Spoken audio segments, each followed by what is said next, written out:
new video. Today we will be doing the game plan for finding God's plan, part 4.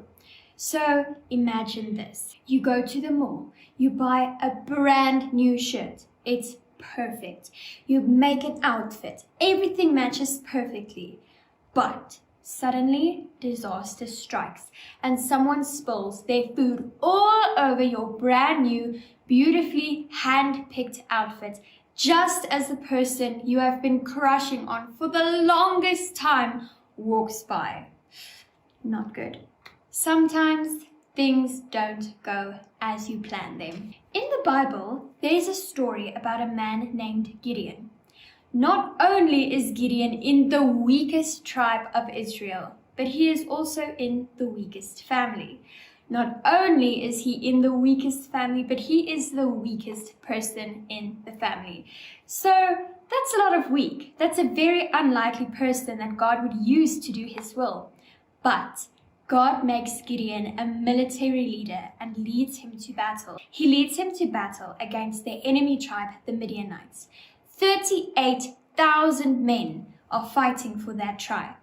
Gideon goes to war with about a lot of people, enough to defeat the Midianites. But God says, there's too many. If you win, you won't give me glory. Send 20,000 of your men home.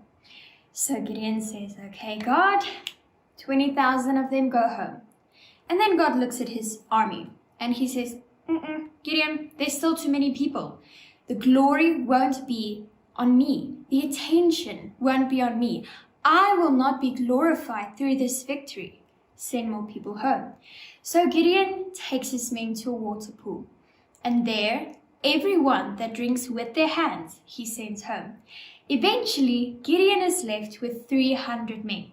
That's less people than there are in most high school. Can you imagine 300 men against a football stadium full of strong, powerful Midianite warriors? Gideon is very scared. This is not how Gideon planned it to happen, but God gives them the victory over the Midianites, and not one of the 300 men of Gideon's army were hurt or died in the battle, and therefore all the glory was on God.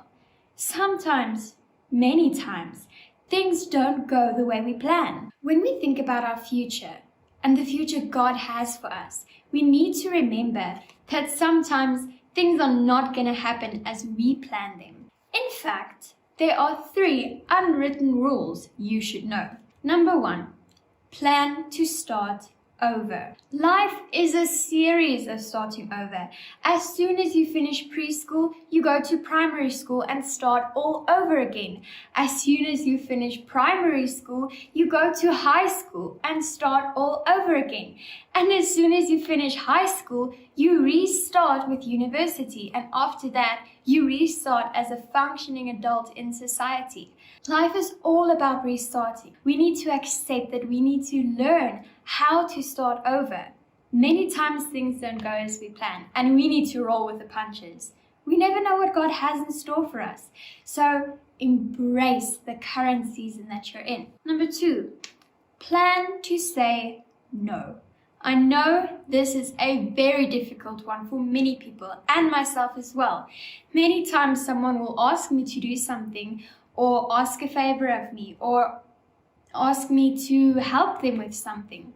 And sometimes I really don't want to. I'm tired, or it could be wrong to do something or to help them.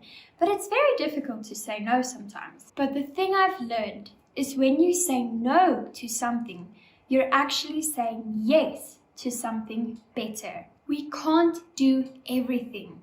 We need to pray for God's wisdom for when we make choices and when we face tough decisions in our life.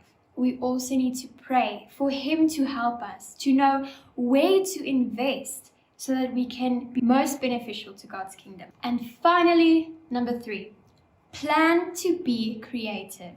Sometimes the path that God leads us on is somewhere we would never, ever expect to be.